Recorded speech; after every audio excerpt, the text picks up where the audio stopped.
How did you start this? कहाँ से शुरुआत हुई, क्यों हुई शुरुआत? Curious to know that. मेरा बचपन जो है वो कमाटीपुरा के गलियों में हुआ है। और कमाटीपुरा हम जानते हैं इस देश का एक ऐसा मोहल्ला है, एरिया है जहाँ पे क्राइम की कोई सीमा नहीं है, जहाँ पे ज़्यादातर सेक्स वर्क किया जाता था। उस मोहल्ले में मैं रहती थी, क्योंकि मेरे बाबा जो थे वो स्वीपर थे म्युनिसिपल कॉरपोरेशंस में। तो वो कम्युनिटी वहाँ पे थी। तो वो कम्युनिटी के सामने जो था वो सेक्स वर्क चलता रहता था। उसके आसपास जो था वो काफ़ी क्राइम था। यानी उस ज़माने के जो दाऊद थे, इतने बड़े गैंगस्टर जो थे वो आसपास थे। उस माहौल में जब मैं बड़ी हुई थी तो मुझे ये लगा था कि उस माहौल में मेरे जैसे बहुत सारे यूथ भी थे जो कहीं ना कहीं कोशिश कर रहे थे कुछ कुछ चीज़ें। मैं उनमें जाके जो है बहुत बार कुछ चीज़ें समझने की कोशिश करती थी, because I was very young. मैं जाके उनके साथ स्ट्रीट प्ले करती थी, उनके स्ट्रीट प्ले के स्क्रिप्ट को लिखती थी, उनके स्पीच कंपटीशन होते थे उसमें पार्टिसिपेट करती थी, और उससे मैं कम्युनिटी इंटरवेंशंस को देख पाती थी। We were living on a rental. छोटे से छोटा कमरा भी बहुत मुश्किल से 8 लोगों को जो है वो वहाँ पे ये कर अकोमोडेट कर सकता है। तो एक तो वो था।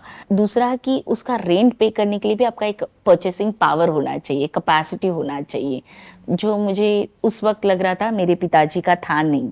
उसके लिए मुझे उनके साथ खड़ा होना बहुत ज़रूरी लगा था।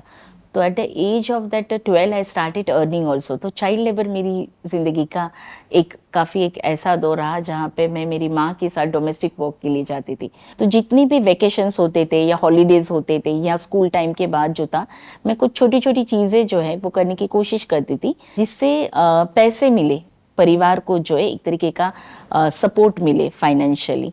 ये प्रोसेस में जो है मैं एक ऑर्गेनाइजेशन के साथ जुड़ी जब मैं खुद 15 साल की थी। और वो ऑर्गेनाइजेशन जो महिलाएं हैं सेक्स वर्क्स में फोर्सली आई या वो चॉइसेस के साथ भी रह रहे, तो उनके बच्चे जो है वो नाइट शेल्टर्स के लिए रखे जाते थे। तो वो जब नाइट शेल्टर के लिए रखे जाते थे वहाँ पे, तो उन बच्चों को डे केयर सेंटर्स में संभालने का काम मैं करती थी, क्योंकि that organisation was very close to my house. और मेरे लिए वो काफ़ी एक क्यूरियोसिटी था, क्योंकि हम इतनी गरीब परिवार में परिस्थिति के साथ जूझ रहे थे, लेकिन कभी भी परिवार ने हमको रात को बाहर नहीं रखा था या अपने आप से दूर नहीं रखा था। तो मैं जब देख रही थी कि 1 साल का बच्चा, 6 महीने का बच्चा, 2 साल के बच्चे, अपनी माताएं जो है, उनकी माएँ जो है वो रात को लेके आती थी, उनको रखती थी, और सुबह वो 10 बजे 8 बजे जो है वो लेने के लिए आती थी और वो बच्चों को लेके जाती। तो वो प्रोसेस में समझने की कोशिश कर रही थी, वो सिचुएशंस को। आप भी तो छोटे थे इतने। और मैं भी छोटी थी। तो कि ये क्या है, ये क्यों किया जा रहा था। वो एक दौर था कि जहाँ पे HIV और एड्स का जो है वो काफ़ी ज़्यादा संक्रमण हो चुका था समाज में। तब एक यूथ ग्रुप जो था वो कॉन्स्टेंटली जो है उसके ऊपर अवेयरनेस कर रहा था। तो मैंने उनके साथ जाके जुड़ के जो है बातों को समझने की कोशिश की।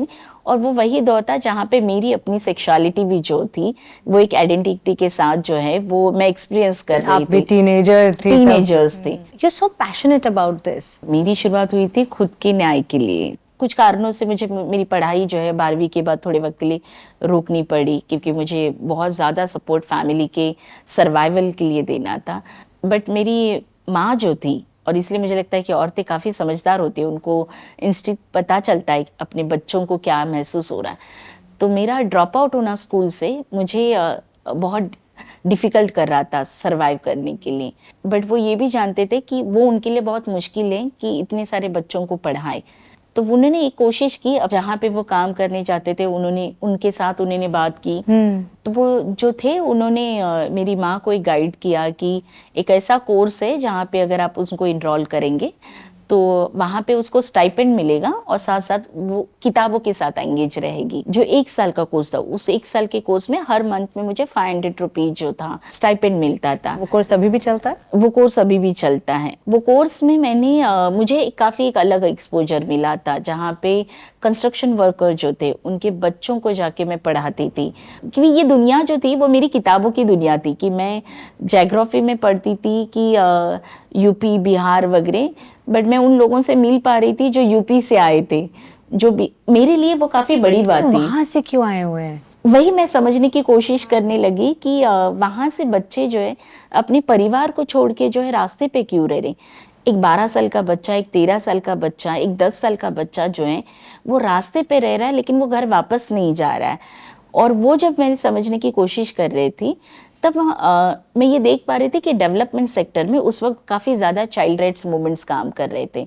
और मैं जब उस मूवमेंट्स का एक हिस्सा बन रही थी, तब मैं देख रही थी कि हम काफ़ी आसानी से ये स्टेट कर रहे हैं या स्टेटमेंट दे रहे हैं कि ये गरीब परिवार से जुड़े हुए बच्चे हैं, या ये गरीबी के कारण निकले हुए बच्चे, या फैमिली डिसफंक्शनैलिटी है, फैमिली जो है पूरी तरीके से ध्यान नहीं दे पा रही, ध्यान नहीं दे पा रही उनके रीजन के कारण, इसलिए बच्चे घर से निकले।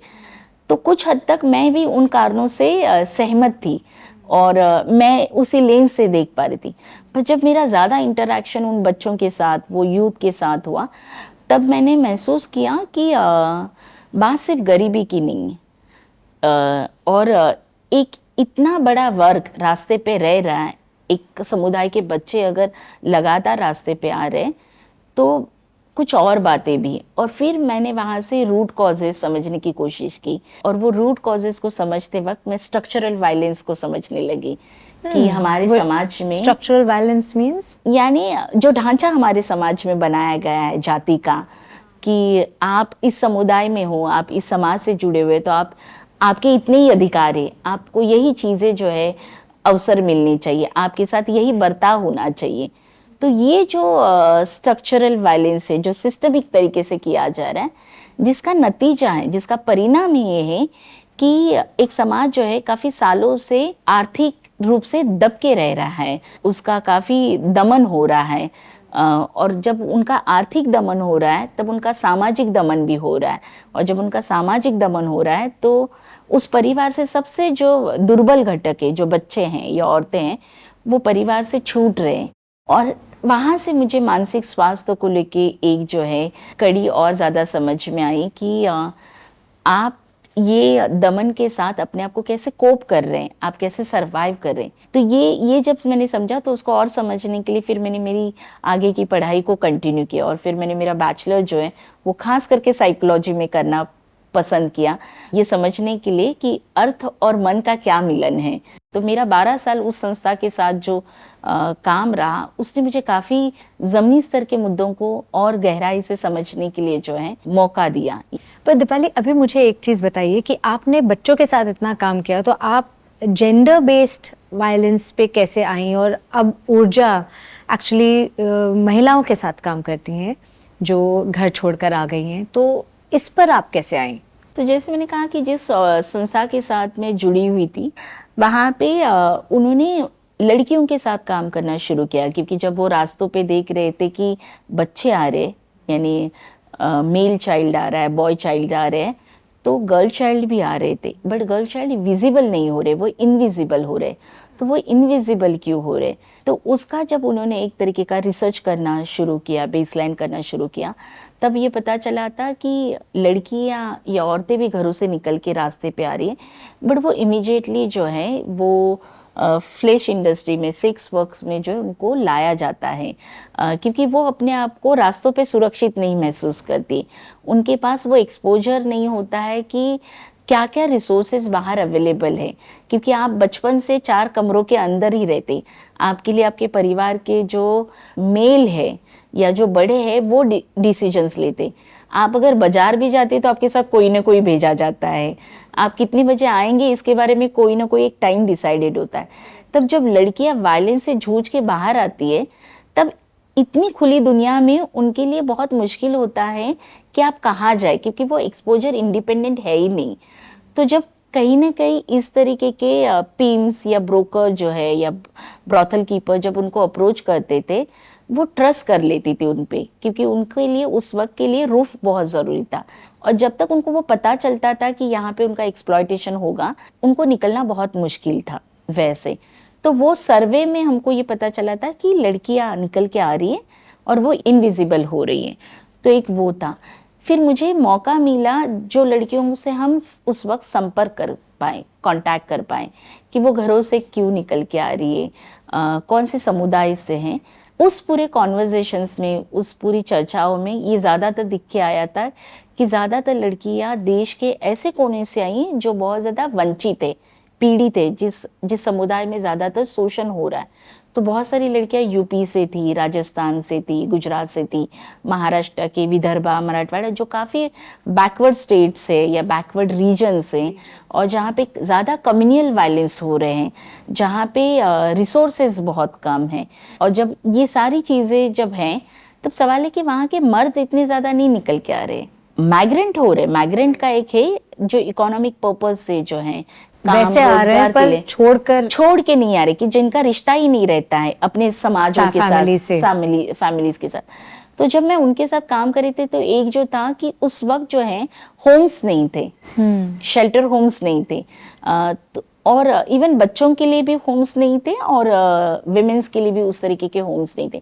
और हमारे यहाँ जो है family is a big institution, उसको काफ़ी रिस्पेक्ट किया जाता है, जो एक सच्चाई भी है और करनी भी चाहिए।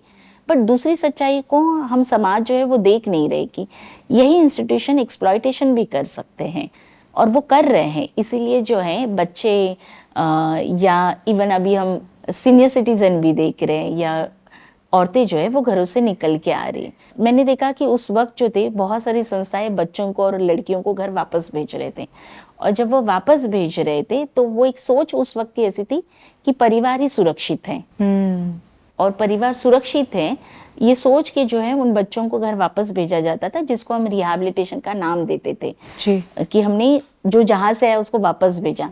बट हमने उस परिस्थिति में कोई भी बदलाव नहीं लाया जिस कारण वो बच्चे या वो लड़कियां घरों से निकली। तो वो रीज़न समझना, यानी हमने रूट कॉज को समझना कि परिवार में मर्द ऐसे क्यों बर्ताव कर रहे हैं, उस परिवार का जो मर्द है वो कहाँ से शोषित हो रहा है, क्या उसके मानवीय मन पे क्या असर हो रहा है जिसका बाहर निकाल रहा है।